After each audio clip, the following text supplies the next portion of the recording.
Hello dear aspirants. So today we are gonna have a grip over something.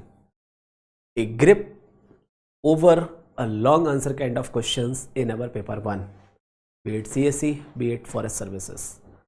So when you tackle the questions about verifying the Stokes theorem or evaluating the line integral or surface integral with the help of Stokes theorem. So dear fellows, we may think कि sir has given the heading favorite questions from Stokes, so he will come and he will solve all those and will get you the numbers and all. It is not about like that.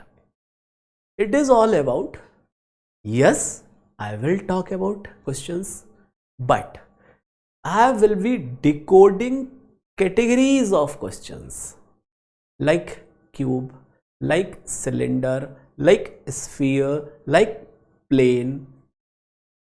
So if you observe your PYQs, out of these 4 categories, you will have 85% PYQs.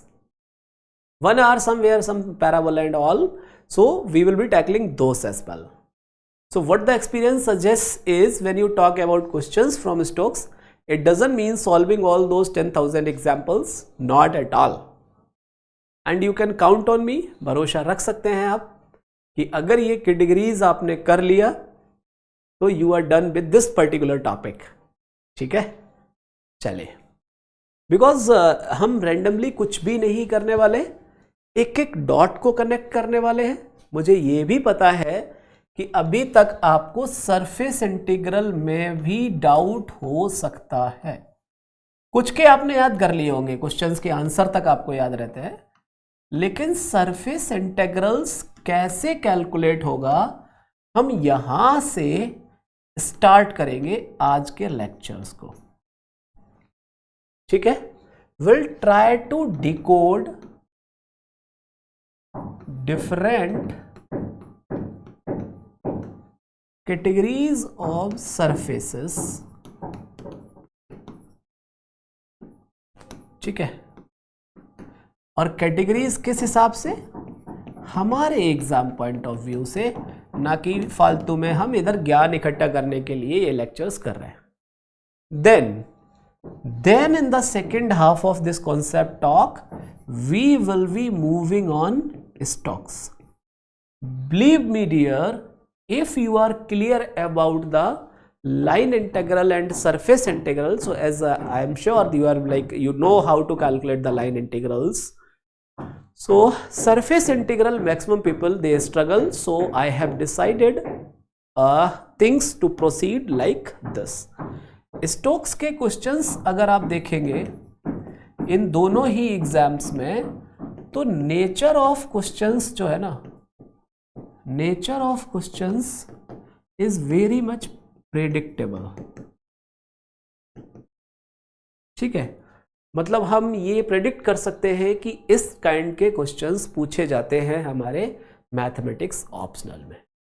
ठीक है, permission है, मैं अपने हिसाब से concept top को move करा सकता हूं, किसी को कोई दिक्कत तो नहीं. स्लो लगेगा, again I will say I don't want to have a gap between concept talks, that is why, मतलब फीवर हो, गला खराब हो, कुछ भी, मैं कोशिश कर रहा हूँ कि लेक्चर्स कंटिन्यू रहे. तो इसीलिए अगर थोड़ा सा डलनेस लगेगा तो प्लीज कोऑपरेट, है ना.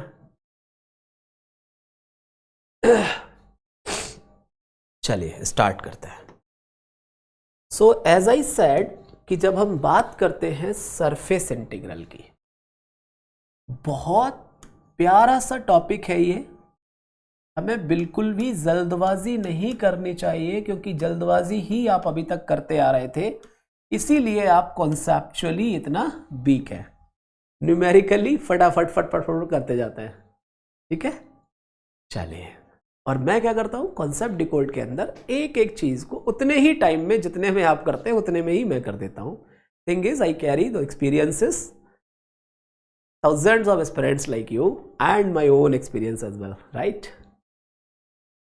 So dear fellows, if you talk about the surface integral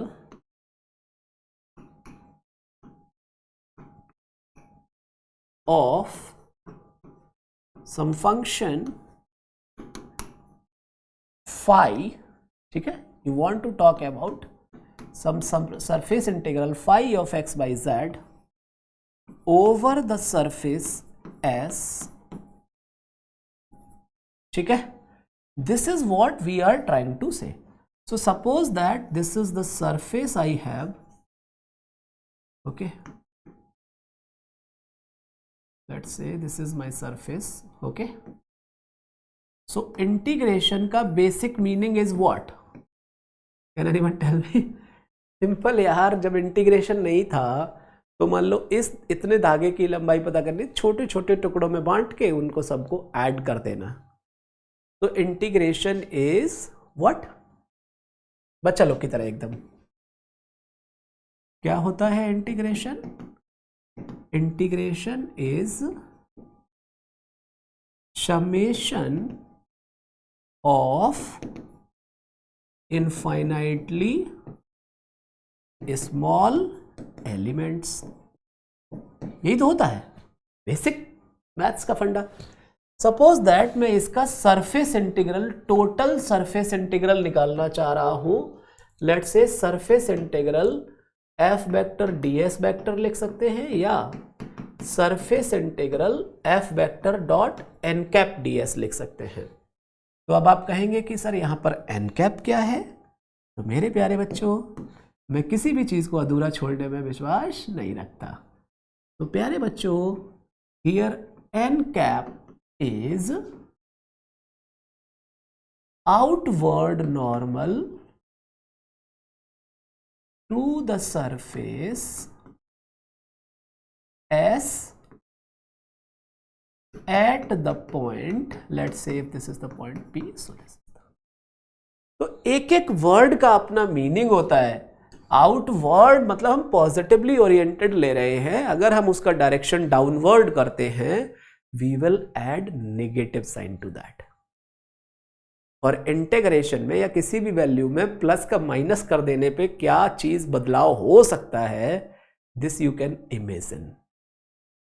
तो जो लोग बार बार पूछते हैं इतने बार बताने के बाद भी कि सर क्या फाइनल स्टेप में मार्क्स कटते हैं या स्टेप मार्किंग होती है, समथिंग लाइक दैट, दोस्त जब तुम शुरुआत ही गलत करोगे तो फाइनल आंसर से क्या मतलब है भाई? +5 की जगह तुम्हारा -6 आ गया, लेकिन तुम्हारी शुरुआत तो पहले से ही हुई थी, जहां आउटवर्ड नॉर्मल लेना चाहिए था तुमने इनवर्ड नॉर्मल ले लिया, डाउनवर्ड नॉर्मल ले लिया, तो प्रोसेस तो पहले ही अक्षर से गलत हो गई ना, फिर किस बात की स्टेप मार्किंग तुम मतलब इमेजिन कर रहे हो? तो इसीलिए कहता हूं कॉन्सेप्चुअली कभी भी कोई चीज पढ़े तो कॉन्सेप्चुअली बहुत क्लियर होने की कोशिश करें। केवल रट्टा मार करके ना फिर वो दिमाग में फितूल पैदा होता है और ओवर एक्सपेक्टेशंस होती है, फिर हम फ्रस्ट्रेशन में चल जाते हैं, राइट? चलिए, सो surface integral f and DS के बारे में जब आप बात करते हैं, सो एन कैप बोल दिया, ds is what? Ds is elementary surface area. For example मान लो ये वाला ब्लॉक हमने लिया और इसका जो सरफेस एरिया है इसको ds से डिनोट किया। अब ऐसे ऐसे करके सारे infinitesimally for small surface areas element लेके उनको ऐड कर दिया over this surface, then we will get the value of whole surface area. अब मुझे एफ एंड ds चाहिए, तो obviously this is some scalar function, so let's say this comes out to be phi of x by z ds. so phi of x by ds क्या denote करेगा बताइए? this denotes phi1 delta s1 plus phi2 delta s2 plus phi n delta sn for n tends to infinity, infinitesimally small। सो अगर इन values को सम कर दिया जाए I will get this integral value, right? चलिए, I hope बहुत सारी basic चीजें थी लेकिन आज आपको एक कनेक्टेड मैनर में सुनने को मिली, ठीक है? आगे बढ़ते हैं। अब मान लो मुझे सरफेस एरिया कैलकुलेट करना है, क्या करना है? सरफेस इंटीग्रल कैलकुलेट करना है. So to calculate the surface integral, what we people can imagine is, ध्यान से देखना प्यारे बच्चों,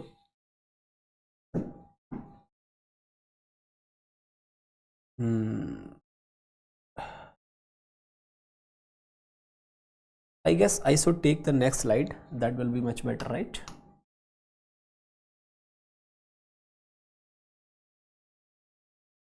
So now the step is calculating the surface integral, right? So when you talk about calculating the surface integral, तो अब double integral है तो या तो मुझे एक्स वाई के टर्म्स में या वाई जेड के या जेड एक्स के. अब वो जो ds को आप रिप्लेस करते हैं वो क्यों करते हैं, ये मेरा एक मुख्य मुद्दा होने वाला है सरफेस इंटीग्रल से स्टार्ट करने का. ठीक है. So again I will say favourite questions of Stokes he handle हो रहा है. ऐसा नहीं है कि मैं वो क्वेश्चंस लिख देता उनके आंसर्स बता देता, that was more like good, not at all. Getting? Decode करना सीखिए. चलो, सरफेस इंटीग्रल की जब हम बात करते हैं तो इसके बेसिक्स में जाएंगे अब हम धीरे धीरे.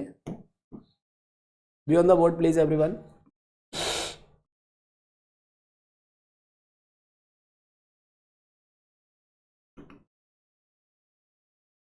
बेसिक्स क्या रिक्वायर्ड है यहां पर. जैसे आप ए वेक्टर लिखते हैं तो मान लो मेरे को ds वेक्टर लिखना है. ठीक है. So that can be written as ds vector can be written as ds. ध्यान से देखते रहना, अभी बता रहा हूं क्या है ये बवाल. ठीक है. और आज के बाद बहुत सारे क्वेश्चंस की प्रॉब्लम आपकी खत्म हो जाएगी जो आपने रट्टा लगा रखा था अभी तक. उसके लिए धैर्य से चीजों को सुनना होगा, जल्दबाजी में काम नहीं होते हैं. क्या? सॉरी. ध्यान से देखना मैं क्या कह रहा हूं. Where ds cos alpha is the orthogonal projection, where ds cos alpha is the orthogonal projection of ds on yz plane. ठीक है. क्या बोल दिया? ds cos alpha is the orthogonal projection of ds on the, ds को क्या बोलते हैं? Elementary surface area. Similarly ds cos beta is the orthogonal projection of ds on zx plane. ds cos beta, ds cos gamma is the orthogonal projection on xy plane. right. अब ये एक नया अपने पास point मिल गया जिसको कि अब हमें समझना है.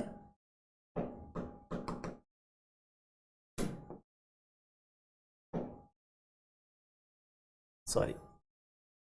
अब ये ऑर्थोगोनल प्रोजेक्शन क्या होता है. अब मुझे अगर भागना हो, केवल आपको ये बताना हो, अभी ये समझो, बाकी 3D में पढ़ेंगे. ठीक है. तो फिर यही होता है 3D वाले, अरे यार बताया था ना वेक्टर में. So concept talk is all about winning over all these weaknesses. ठीक है. चलिए बात करते हैं. जब आप ऑर्थोगोनल प्रोजेक्शन की बात करते हैं तो मुझे आपको प्रोजेक्शन जरूर बताना चाहिए, तभी बात बनेगी. Be on the board please.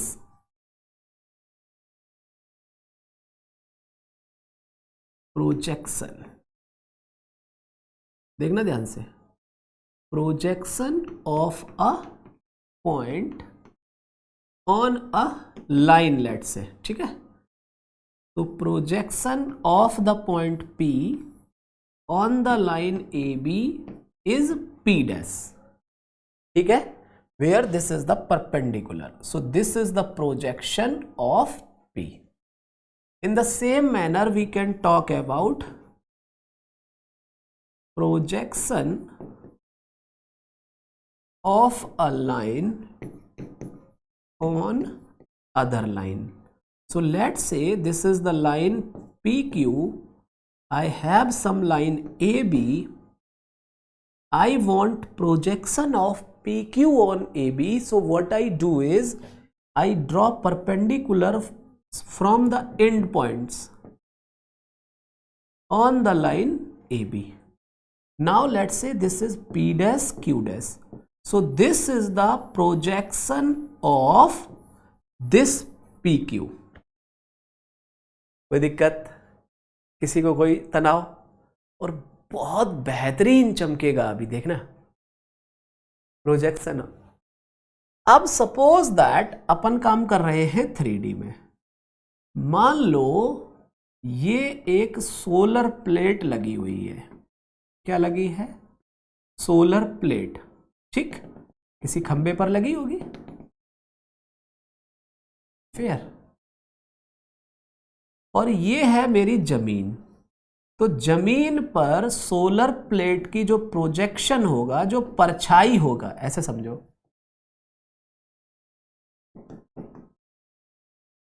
क्या है? परछाई, सीधी सी बात।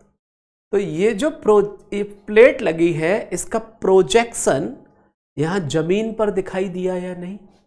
ये बात समझे आप मेरी?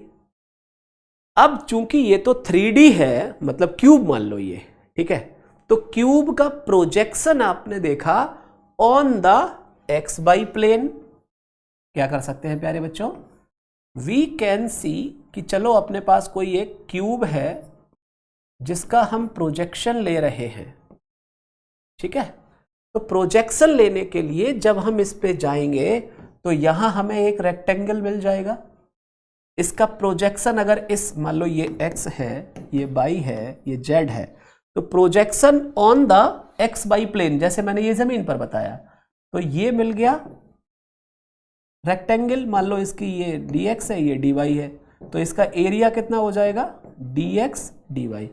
अगर मैं इसका प्रोजेक्शन इस पर ले लूं तो वहां पर मुझे जो रेक्टेंगल मिला, मान लो उसके लिए dy dz, सो एरिया कितना मिल गया?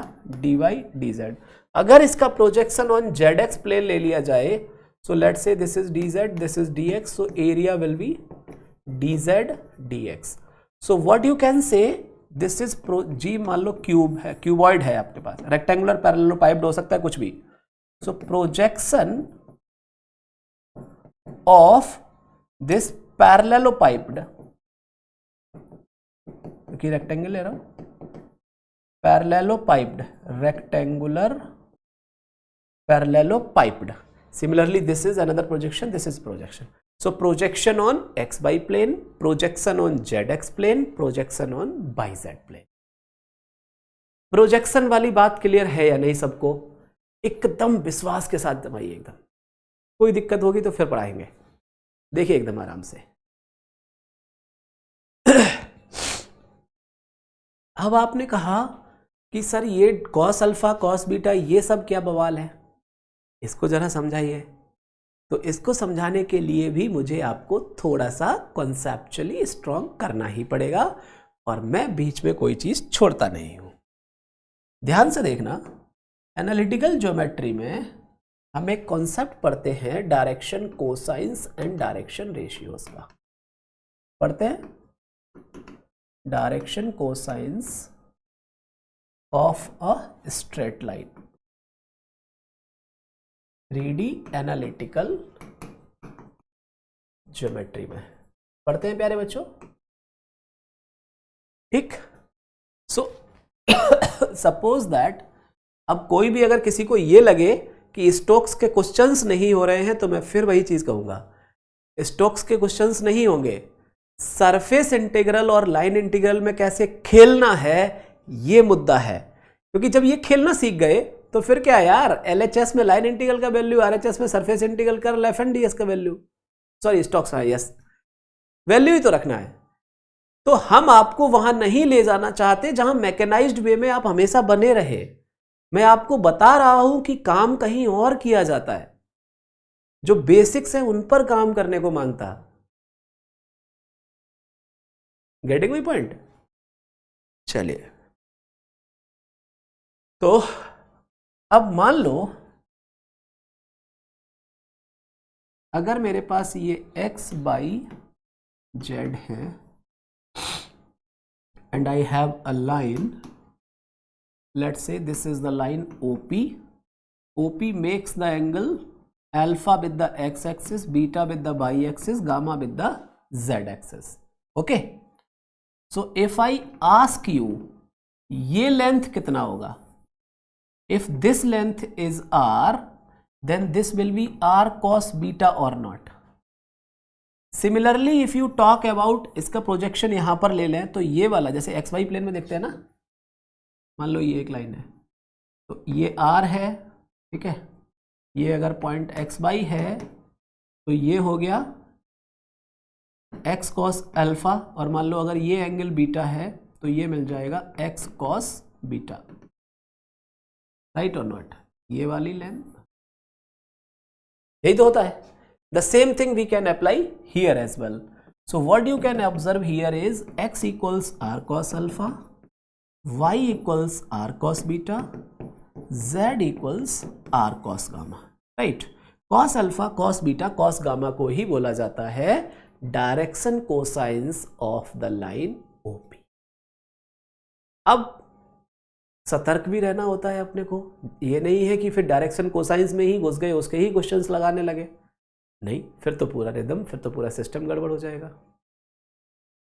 सो हम क्या करते हैं, यहां पर वापस आते हैं अपने पॉइंट पर. ठीक है, हमारा पॉइंट क्या था कि जैसे आपको ये अब दिख गया ना, आर कॉस अल्फा, आर क्या है, इसका मैग्नीट्यूड. अब इस लाइन की जगह ये सरफेस वाले एरिया वाले को, एलिमेंट्री सरफेस एरिया को जरा इमेजिन करो. सो एलिमेंट्री सरफेस एरिया को अगर आप इमेजिन करो, उस लाइन OP की जगह, R की जगह DS को इमेजिन करो, you will get the crystal clear picture over this. So यहां वहां लाइन में क्या था, OP का projection on Y axis, projection on x axis, z axis, like that. So here it will be projection on xy plane, projection on yz plane, projection on zx plane. So ds cos alpha projection किस पर है प्यारे बच्चों, आराम से एकदम. तो ds cos alpha is the projection on yz plane. So ds cos alpha will be nothing but the area dy into dz, right? Similarly, ds cos beta will be nothing, the area dz dx. ds cos gamma will be nothing but dx dy, right or not? तो अब हम जहां से भी मेरे को ds ये vector दिखेगा, उसके साथ में we can move on the कि dy dz, dz dx, dx dy type का अपने को फॉर्म मिल सकता है. यहां तक पहुंचे हम लोग, कोई दिक्कत? So what it happens to be ds vector. देखिए, स्टॉक्स का एक और बहुत बेहतरीन क्वेश्चन आपको टैकल हो जाएगा यहां पर.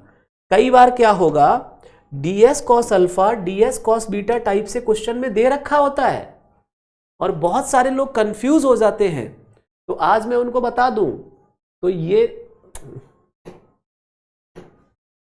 means this can be written as dy dz I cap plus dz dx j cap plus dx dy k cap. मेरी बात समझ लेना, और जिन्होंने क्वेश्चंस किए होंगे उनको मजा आने लगा होगा कि हाँ यार मास्टर सही तो बोल रहा है, कई बार ds cos अल्फा करके बोल देता है स्टॉक्स के क्वेश्चंस में. तो अभी समझ में आ गया कि ds vector can be written as either of that white line और दैट येलो लाइन. कोई दिक्कत किसी को? आगे बढ़ सकते हैं.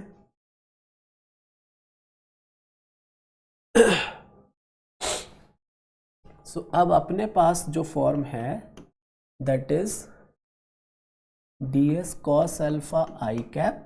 स्टार्ट कर रहे हैं हम लोग सरफेस इंटीग्रल पर जाने वाले. ds cos beta j cap plus ds cos gamma k cap, यही है। हमने अभी अभी देखा कि ds cos alpha is nothing but dy dz for us, this is dz dx for us,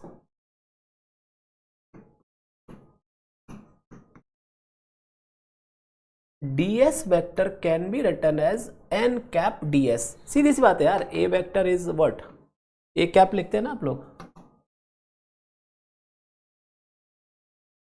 a vector into modulus of a cap into modulus of a vector can be written as a vector, right, simple.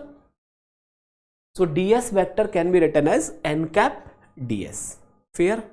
बहुत महत्वपूर्ण line पर हम लोग पहुंच चुके हैं। अगर आप लोग थोड़ा सा साथ दें हमारा, तो लेक्चर भले ही 5-7 मिनट ऊपर हो जाए, लेकिन बहुत बेहतरीन क्लैरिटी के साथ आज का कॉन्सेप्ट टॉक फिनिश करने वाले हम लोग, ठीक है।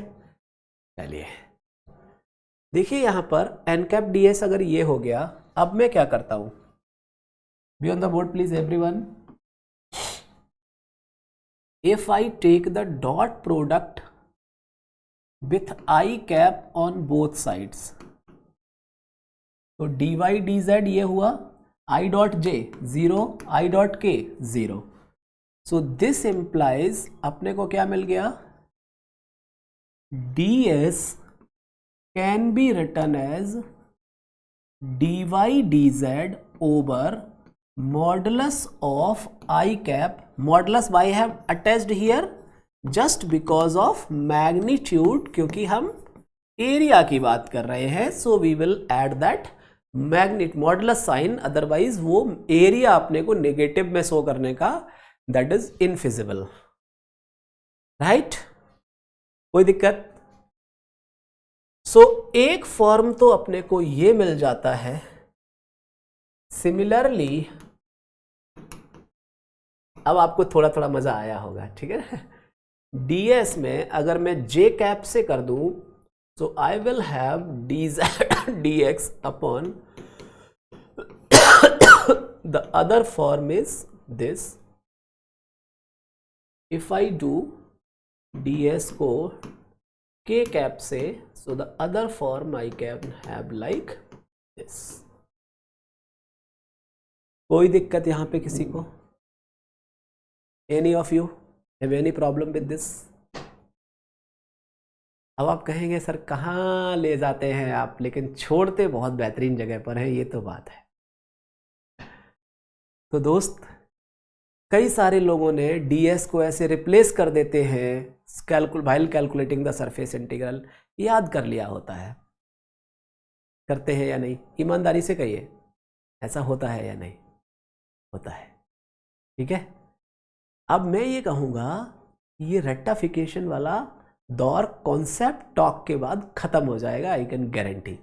एंड मैं if you are preparing with maths optional, you will get the conceptual development as crystal clear as possible. चलो, अब आप कहेंगे सर आपने वादा किया था स्टोक्स के क्वेश्चंस लगाने का,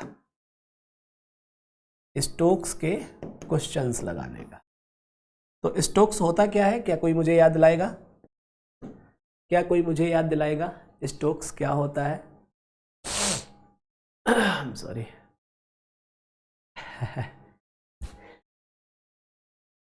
line integral C f vector dot d r vector equals surface integral curl f n cap d s, यही तो बात है।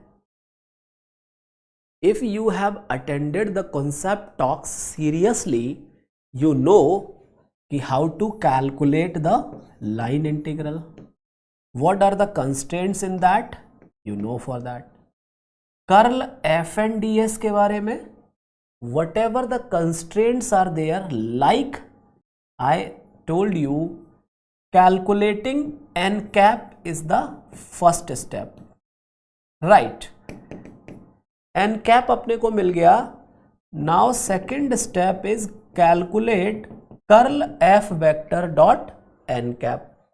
The third point is ds will be replaced by the projection part, right? So if you are taking on x by z, zx by whatever the form you take, you can have dy dz, so it is, you can have dx dy modulus object, right? यही तो चीज है. अब आ गए आप simple double. After doing this much exercise you landed up on the double integral. आपका तनाव खत्म, राइट? लेकिन आप कहेंगे कि सर ऐसा होता नहीं है, कई बार हम लोग कैलकुलेशंस में फंस जाते हैं. ठीक है, क्या होता है, कई बार हम लोग कैलकुलेशंस में फंस जाते हैं.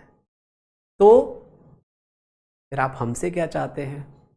तो आप हमसे ये चाहते हैं कि इनकी जो डिफरेंट कैटेगरीज ऑफ क्वेश्चंस आप बोल रहे हैं उन पर एक एक करके बहुत बेहतरीन तरीके से फोकस किया जाए, तभी बात बनेगी, नहीं तो बात नहीं बन रही है sir, right?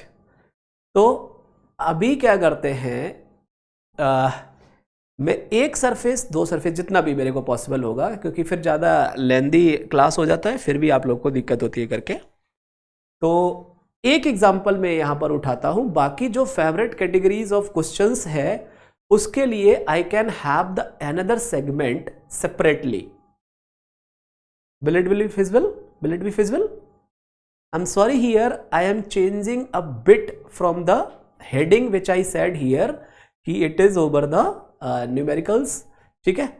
Even if while editing I can change that heading, but here I have decoded the surface integral for you. Basically, what is flux? Flux, जैसे मान लो इस कमरे में धुआं भरा हुआ है, उसको मान लिया F फैक्टर, ऊपर में एक छेद है, खिड़की है, उससे जिस कितना बाहर निकल रहा है, the total flux you want to calculate, right? So that is given by surface integral f and d s. So here I was much focused on the surface integral in this whole lecture, right? अब इतना सारा कुछ बताने के बाद भी कहीं ऐसा ना हो कि चीजें इंप्लीमेंट ना हो पाए. So for that we can have an example here. Clear है? वो एग्जाम्पल अपन ले सकते हैं, उसमें कोई दिक्कत वाली बात नहीं है, कर सकते हैं ना? Sorry.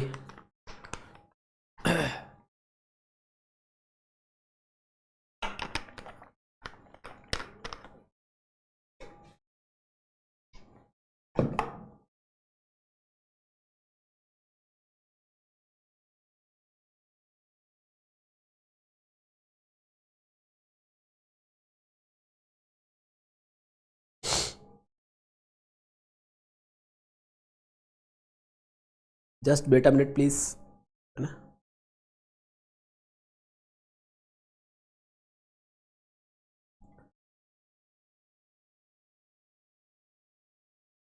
So let's say we take an example, and again I will say favorite nahi, very important. Okay, so what they wish from our side is they are saying verify Stokes theorem. Acha, can we do one thing? What we can do is separate category of problems हम रखने वाले ही हैं. I'm sorry, I'm like changing, क्योंकि अभी फिर ये बहुत extend हो सकता है. So what I'm doing here is categories of Stokes problem को हम लोग एक अलग segment में रख सकते हैं. ठीक है? I'm sorry, like चीज़ें एक बार मैं समझ में तो what I'm gonna do is, क्योंकि मुझे लग रहा है उसमें मैं बहुत ब्यूटीफुल कॉन्सेप्ट, मैंने लिखते ही आ गया ना कि यार इसमें तो बहुत कुछ बताना है, बहुत कुछ बताएंगे तो 2 घंटे का लेक्चर हो जाएगा. So it's better to like split here and we will have the another segment where, so today only we had done the surface integral wala part. Okay, we had done only surface integral को decode किया है अपने ने. ठीक है, so I guess you have enjoyed that, और नहीं भी किया है तो भी आई एम प्रिटी सॉरी, है ना. I have tried my best कि यार क्लास नहीं रुकना चाहिए करके. So keep learning, good luck.